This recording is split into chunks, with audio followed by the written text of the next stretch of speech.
Welcome back to Reviews with Elaine, because I have opinions. Today's reviews will be about The Lost Dreamer by Lizz Huerta. I hope I pronounced that okay. So there's not a great story as to why I bought this book. I literally just got an email from a bookstore advertising it, and I bought it.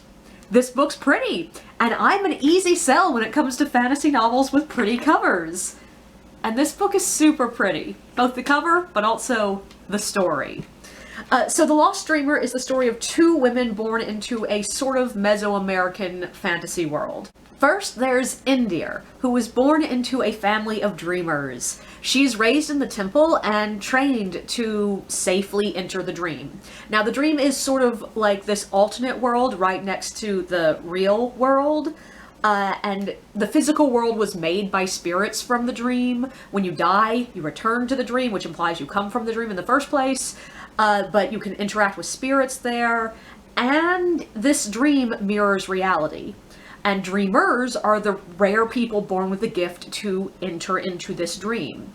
And they do that so generally in order to see something about our world, because either through communicating with spirits, but also just like looking around the dream, you can see things about the past, present, and future. But India has a secret. She dreamed for the last king right before he died, and the dream she had, he asked her to keep it a secret. And that's bad, because her dream was about her own fate, the fate of all the dreamers, and possibly about the world itself. The other woman is Saya. Now, Saya was not born in a temple, she was not raised by dreamers, yet she can enter the dream, and has been doing so for her entire life. She brings back information for her mother, Sile, I think, who passes the insights off as her own gift.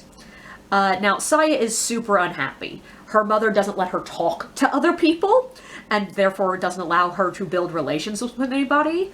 They are forced to abandon whatever home they build every couple of years at the longest to travel, because Celia says that they are constantly in danger. They're constantly trying to run away from something.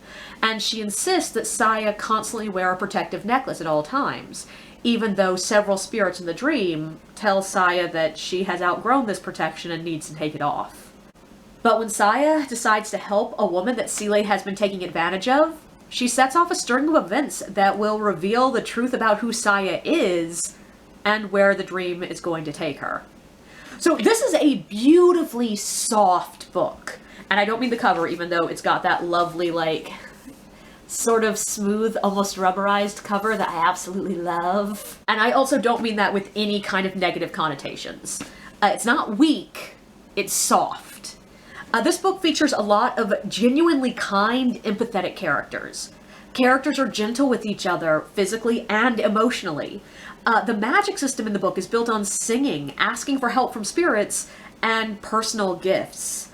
People respect each other and trust each other. There's a lot of gentle platonic touching. Almost every page features someone hugging someone else, touching their arms or holding their hands or brushing their hair. And none of this is presented as unusual or special. It's just this is a society where people care about being kind to each other and helping each other. And I will admit, I did not expect that reading a book about Mesoamerican world, because I think like most people in the modern era, when I hear about Incan, Aztec, all those cultures, I picture violence and savagery. And this book is pretty much the exact opposite. And weirdly, the book still does feature the concept of like human sacrifices and the concept of blood sacrifices, but the overall world is so gentle. But when a character is hurt, physically or emotionally, someone takes them aside to console them or heal them. There's an entire race of people called the Ilkan, who have some form of connection to jaguar spirits. And they can grow claws, they have spots that appear on their skin when they're angry, they hiss. They are shown as biting and clawing their enemies. But they are also deeply connected to nature. They pay attention to the needs of the people around them, both physical and emotional. And they're kind. Now, don't get me wrong. There are acts of aggression, violence, and cruelty in this book. There's a bad guy, there's actually several bad guys. But this book left me feeling like the overall world was populated by good people who are just trying to help build a better society. And I fucking love that!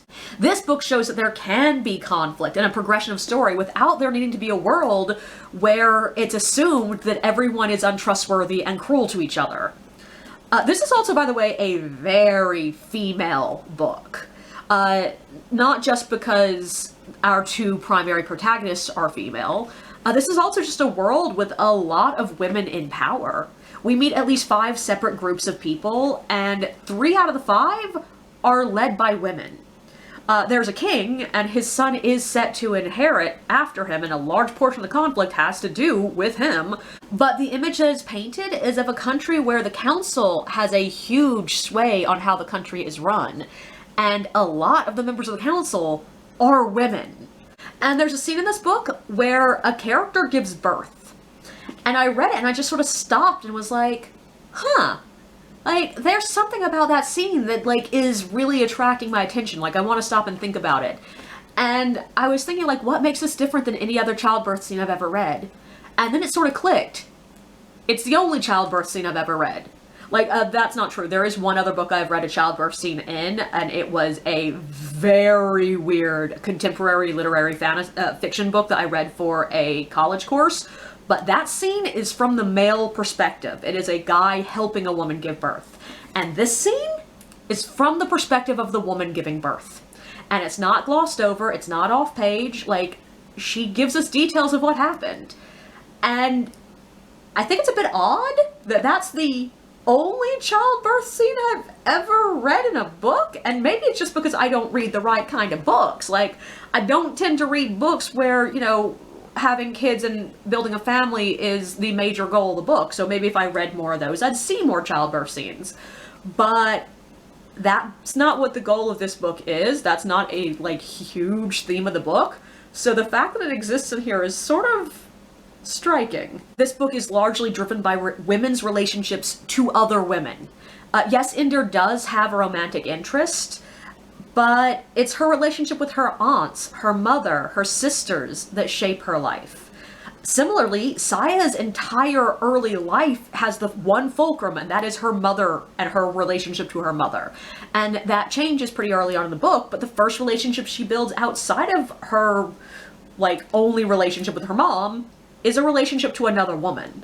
And all that in the end is just nice. It's surprisingly rare to find a book that is female-driven that doesn't revolve around romantic relationships. This is also, by the way, a world without marriage, but where people do choose a lover, and these lovers, sometimes it seems to be a passing relationship that they just, you know, go off and have sex once, but other times they do seem to be long-term committed relationships, and they refer to each other as their chosen. But both partners have to choose the other, and it's very clear that it is about the partners choosing, not about anything else.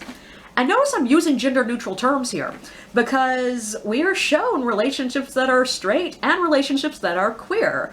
There are male-male and female-female relationships in this book. Now, both of them are basically in passing. They are not the main driving force of the book. And also it's mentioned in passing that there are sacred people that exist in this society that are neither male nor female. A huge portion of the book is Saya trying to find the family that fits for her, whether that be with her mother, or whether that be with new people. Like, it's a lot about finding a family that fits for you. Also, this book is super inclusive when it comes to beauty standards. Characters notice beauty in other characters, and it's often in forms we don't see often. Inder in particular admires the beauty in people who are broad and matronly, strong and muscular, small and elegant. This book finds beauty in almost every character in it, and it's lovely and inclusive, and I love it. The one place I would say this book does fall down is the action scenes. There are a couple of action scenes, and they seem to come out of nowhere, and they feel a bit like they lack stakes. Honestly, they sort of felt like the author was afraid the book was lacking a climax, and so just put something in. I think part of that is because this is the first of 2 books, and I assume the more climaxy bits will be in the next, but this still needed something that felt like rising action. Personally, I think the emotional action was plenty for this book, but I understand why people would feel that it needs some more action-y action. But that meant that the author clearly had the entire book mapped out, and then somewhere along the way decided that, oh god, there needs to be more, like, running, jumping, screaming, fighting kind of action, and just sort of shoved stuff in, and didn't really have the pages left over to flesh it out and build up to it. So instead we just get a random evil storm and a random evil baddie that appears out of nowhere and fights people and then disappears. And I think that's why it felt like it lacked stakes. There technically were stakes here, like both of our main leads could have died in these situations, and other characters were seriously injured, but I never really once doubted that everyone was going to walk away fine. And I think that's sort of because there was no build-up to it. It just came out of nowhere. And I will say, both these scenes do serve more purpose in the book than to just provide a climaxy kind of climax. They show how serious of a situation our POV characters are in. They allow the characters to show off some of their strengths and their gifts, but they also, importantly, allow the characters to show the limits of the gifts. And they show off how seriously dangerous the baddies are. But the scenes just didn't quite have the punch that they should have. I'm also a little bit worried that Saya is going to end up being one of those, like, super overpowerful characters when she fully comes into her gifts. When characters are too powerful, it tends to undercut the stakes. It makes you not concerned that they're going to win. It's too easy. And I'm a bit nervous that that's where this is going. But objectively, I do know books that feature characters who are far too overpowered, and they still work. Now, sometimes it's because that's what they're aiming at, like in Keys to the Kingdom by Garth Nix, that series. Yeah, the lead in the end ends up being stupidly overly powerful. But that's part of the conflict of the book, figuring out how to exist in the world again. And I don't feel like that's where this is going. But I'm unsure. So in the end, I'm just sort of going to have to wait till the next one comes out and see how I feel about it then. I would also like to say that this is a book that I saw the twist coming the exact right amount of time ahead. I started to get an inkling of where this was going about 3/4 of the way through the book, and it was just enough time that I got to feel super smart, but I wasn't spending like half the book wondering if the author thought I was an idiot because she thought I wouldn't figure this out. Which, to me, makes it a perfect twist. Overall, I really loved this book and cannot wait till the second one comes out.